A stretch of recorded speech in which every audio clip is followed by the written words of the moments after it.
Good evening. Before I respond to President Trump's speech and what he said tonight, I wanted to say a few words about what he didn't say, because when you analyze the speech, sometimes what is more important is what somebody does not say as opposed to what they actually say. Some examples. At a time when over half of older Americans have no retirement savings, I did not hear President Trump say one word, not one word, about Social Security or Medicare. During the campaign, as we all remember, President Trump promised over and over and over again that he would not cut Social Security, Medicare, or Medicaid. It was a cornerstone of his campaign. But in his first address to the nation, he didn't even mention Social Security or Medicare once, not a single time. Even worse, President Trump has proposed a massive cut to Medicaid, massive cut, threatening the nursing home care of millions of senior citizens and the health care of many, many of our children. I urge President Trump, keep your promises. Tell the American people, tweet to the American people that you will not cut Social Security, Medicare, and Medicaid.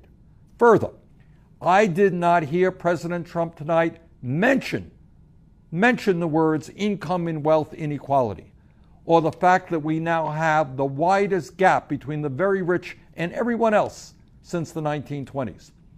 I did not hear President Trump mention the fact that as a result of the disastrous Citizens United Supreme Court decision, a 5-4 decision, we now have a corrupt campaign finance system that is allowing billionaires to buy elections and undermine American democracy. How could you give a speech to the nation and not talk about that enormously important issue? Furthermore, not only did President Trump not mention the issue of voter suppression, what Republican governors are doing all over this country to make it harder for people to participate in our democracy, but the truth of the matter is his administration is now working overtime with Republican governors to make it harder for young people, low-income people, senior citizens, and people of color to vote. That is an outrage. Perhaps most astoundingly, at a time when the scientific community is virtually unanimous in telling us that climate change is real, that it is caused by human activity, that it is already causing devastating problems in our country and all over the world, I did not hear President Trump say one word, not one word, about the need to combat climate change, the greatest environmental threat facing our planet. Not only did he not mention climate change, he pledged to increase our dependency on fossil fuels. Furthermore, at a time when we have more people in jail than any other country on earth, disproportionately African American, Latino, Native American, I did not hear President Trump say one word about how he was going to fix a broken criminal justice system. Yes, we must support the hard work of men and women in the police departments and the sheriff's departments all over this country. But we must end also the disgrace of having more people in jail than any other country on earth. Furthermore, at a time when we need the best educated workforce in the world to compete in a highly competitive global economy, I did not hear President Trump say one word, not one word, about the need to lower the cost of college and to do what countries all over the world are doing, and that is to make public colleges and universities tuition free. It's an enormously important issue, impacting millions of families throughout this country. Not one word about making colleges more affordable, not one word about addressing the crisis of student debt. During his campaign, President Trump told us that he was going to take on Wall Street and drain the swamp. Remember that? He was going to drain the swamp. Well, the swamp, big time, is now in his administration, which has more millionaires and billionaires than any presidential administration in history. Amazingly enough, for somebody who was going to drain the swamp, who was going to take on Wall Street, his chief economic advisor, Gary Cohn, is the former president of Goldman Sachs, one of the major financial institutions that paid billions of dollars in fines for their illegal activity. That's really draining the swamp. Needless to say, I did not hear President Trump say one word about another campaign promise that he made to the American people, and that was to reinstate the Glass-Steagall Act. Now, that's a little bit about what Trump did not say tonight. Let me just say a few words about what he did say. The truth is that some of what President Trump said tonight, it sounds good on the surface, but it doesn't sound so good if you dig just a little deeper beneath the surface. President Trump told us that we need to invest $1 trillion in our infrastructure, in our crumbling infrastructure, to create millions of new jobs. And you know what? He is absolutely right. That's something that I have been working on for years. But the specifics of the financing plan that he has provided us so far are absolutely wrong. We cannot rebuild our infrastructure by providing billions of dollars in tax breaks to Wall Street and large corporations. Donald Trump said tonight that we need to promote clean air and clean water. And to be very honest with you, because I was only a few feet away from the president, I had a difficult time not laughing out loud when he said that. Because on this very, very day, he signed an executive order rolling back President Obama's clean water rules and has appointed the most anti-environmental EPA administrator in our nation's history. President Trump said tonight that he wants to substantially increase funding for the Pentagon. What he didn't say tonight is that he will come up with that $84 billion in increased funding for the Pentagon by slashing programs that benefit the working people of this country, that benefit the elderly, that benefit the children, the sick, and the poor. Now, here's the truth. At a time when our country spends more on defense than the next 12 countries combined, when virtually every major defense contractor has committed fraud and has had to pay fines to the federal government for their fraudulent activity, at a time when the Pentagon has buried evidence of $125 billion in bureaucratic waste, President Trump wants to increase defense spending by $84 billion over the next year and a half.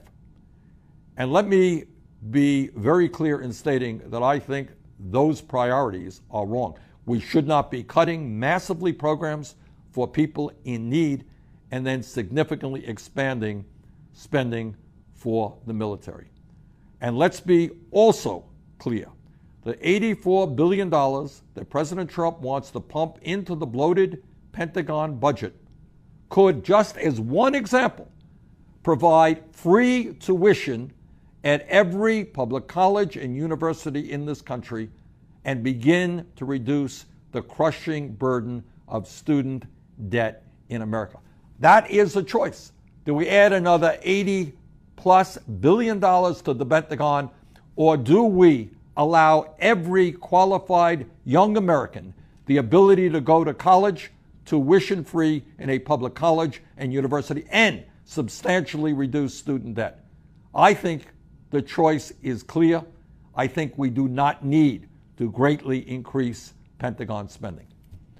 And while President Trump wants to slash programs that the elderly, the children, the sick, and the poorest Americans desperately rely on, he also thinks that it is a great idea to provide nearly $3 trillion in tax breaks to the top 1%.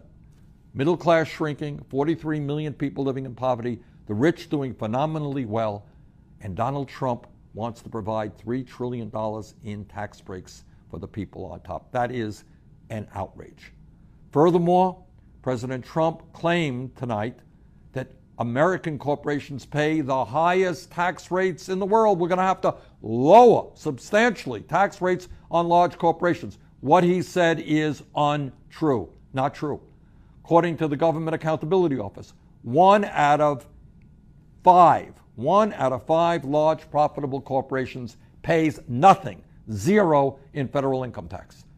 Today, we are losing $100 billion in revenue every year because corporations are stashing their cash in the Cayman Islands and other offshore tax havens.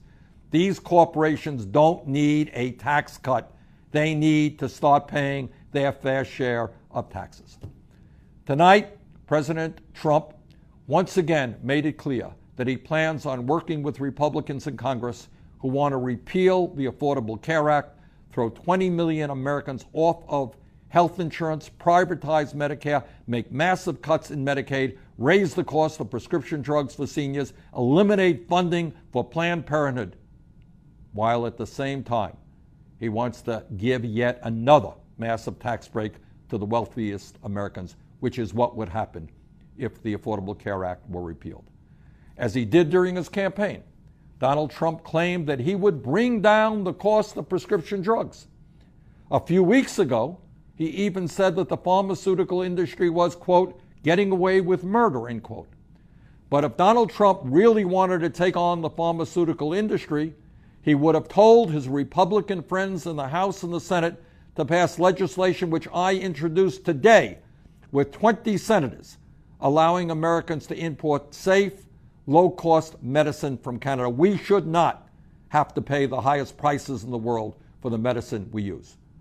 Since the beginning of this year, we have seen unprecedented grassroots energy from Maine to California. Last week, at Republican town hall meetings across the country and at more than 150 rallies that took place from coast to coast, the American people sent a clear message about what they expect from Congress. As a result, the Republicans are getting very, very worried. They're not so cocky anymore about simply repealing Obamacare. And they should be worried because the American people are standing up. And what they are saying loudly and clearly is, no, you're not going to repeal the Affordable Care Act.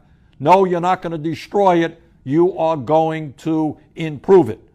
And in my view, what we must be doing right now is not only defending the Affordable Care Act, not only improving the Affordable Care Act, we have got to move forward to join the rest of the industrialized world and guarantee health care to all people as a right, not a privilege.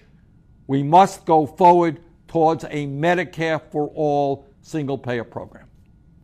But defeating these attempts to destroy the Affordable Care Act and transfer even more of our nation's wealth to Donald Trump and his billionaire friends is going to take all of us coming together and making our voices heard. Those of you who attended rallies or town hall meetings, keep showing up, keep calling Congress, and continue the fight. The Republicans are now on the defensive, and we've got to continue to push them back. Those of you who haven't taken action yet, we need your voices. We need your action. Only together, when millions of people stand up and fight for economic justice, for social justice, for racial justice, for environmental justice, only then can we create the political revolution that will turn this country around. Thank you all, and have a great evening.